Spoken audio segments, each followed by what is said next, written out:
নমস্কার। আমরা যখন একটা লিপিড প্রোফাইল দেখি, তাতে আমরা দেখি এলডিএল আছে, এইচডিএল আছে, ট্রাইগ্লিসারাইড আছে।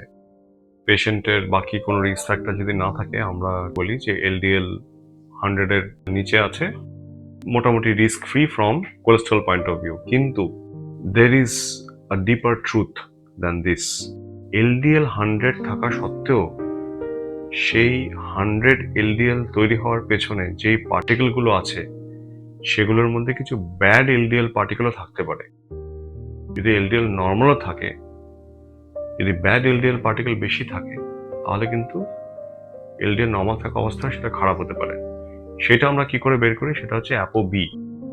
অ্যাপো-বি বলে একটা নতুন টেস্ট আমরা এখন ইউজ করি সেসব পেশেন্টের ক্ষেত্রে যাদের আমাদের মনে হয় যে তাদের এলডিএলটা আরো স্ট্রিক্টলি আমাদের মেনটেন করতে হবে, যাদের একটা হার্ট ডিজিজ আছে বা যাদের ফ্যামিলি হিস্ট্রি আছে, তাদেরকে আমরা কিন্তু অ্যাপো-বি করাই। তাদের ক্ষেত্রে কি হয়, এলডিএল লেভেলটা অ্যাপারেন্টলি নর্মাল হওয়া সত্ত্বেও যদি অ্যাপো-বি যদি বেশি থাকে, তাদের আমরা এলডিএল লেভেলটাকে আরো একটু কমানোর চেষ্টা করি বাই স্ট্যাটিন।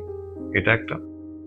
আরেকটা টেস্ট আমরা যেটা আজকাল করি সেটা হচ্ছে লাইপোপ্রোটিন এ, এলপিএ। এলপিএ কি করে, একজন হয়তো আমাকে এসে বলল যে আমার ডাক্তারবাবু এতগুলো তো টেস্ট হলো, আমার কি সত্যি আর কোনো রিস্ক ফ্যাক্টর কিছু কি আর আছে? am I genetically disadvantaged? সেটা জানার জন্য আমরা করি লাইপোপ্রোটিন এ বা এলপিএ।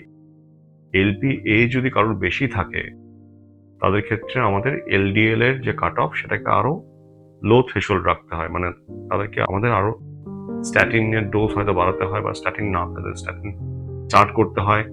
তাদের লাইফস্টাইল, তাদের ডায়েট, এগুলোর দিকে আমাদের আরো স্পেসিফিক কিছু টার্গেট বজায় রাখতে হয় যাদের এলপিএ মানে লাইপোপ্রোটিন এ বেশি।